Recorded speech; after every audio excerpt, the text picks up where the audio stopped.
5, 4, 3, 2, 1. François Mitterrand est élu président de la République. Nous répétons donc, M. François Mitterrand est élu président de la République. Ah, le 10 mai, ça a été une extraordinaire joie pour toute la gauche. Une grande explosion de joie qu'on a vue de cette fenêtre, ici, avant d'aller le soir sur la place de la Bastille. L'élection de François Mitterrand, premier président socialiste de la Ve République.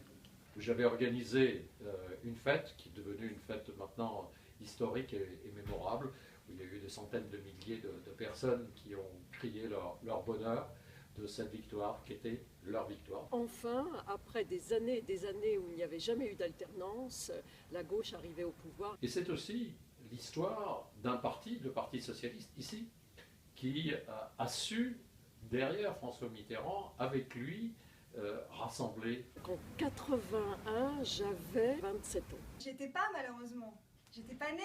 Moi, j'étais le directeur de campagne de François Mitterrand. J'étais prof.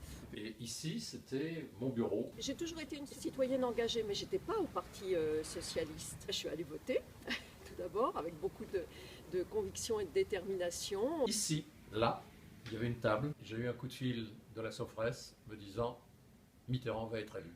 Il était 18h30 et les bureaux fermés à Paris, dans la grande ville, à 20h. On attendait fébrilement les résultats. Et j'ai appelé, ici, au téléphone, François Mitterrand à Château-Chinon pour lui dire « Voilà, vous allez être élu ». Et quand on a vu sur la télévision le visage de François Mitterrand apparaître, c'était beaucoup de bonheur. Beaucoup de bonheur. Le 10 mai 80, c'est notre histoire, c'est nos valeurs, c'est notre héritage commun. Il faut le voir comme le souvenir d'un moment historique pour les socialistes, pour la gauche, pour les Français. C'est la boussole de certains socialistes. Une immense avancée de la France dans la modernité, dans une démocratie enfin apaisée. Le 10 mai 80, c'est mon 6 mai 2012, c'est des millions de regards tournés vers l'avenir.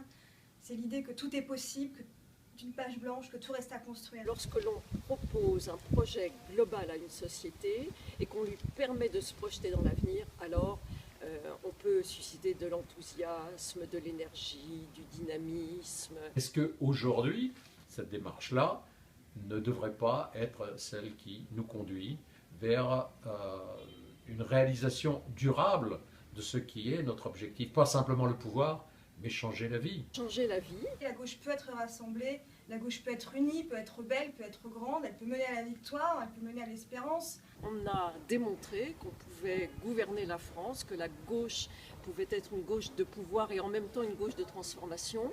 Et c'est de tout cela que je garde en moi très, très fortement ancré. Quel 10 mai pour demain? Un 10 mai 2017 où la gauche est à nouveau réunie autour d'un projet, où elle ressuscite l'espoir, elle redonne foi à la politique. Et le 10 mai pour demain, moi j'ai envie de retrouver justement ce qui manque peut-être aujourd'hui, du sens de la société. Vers quelle société voulons-nous aller? Ça ne doit pas être un petit bricolage qui nous conduira au succès, mais l'application de cette ligne que Mitterrand nous a enseignée, qui est hors du rassemblement de la gauche, il n'y a pas de victoire durable. Prenons les réalités d'aujourd'hui et recréons cette perspective d'avenir, voire même de l'utopie. Si on n'a pas d'utopie, alors on ne peut pas inventer la société de demain.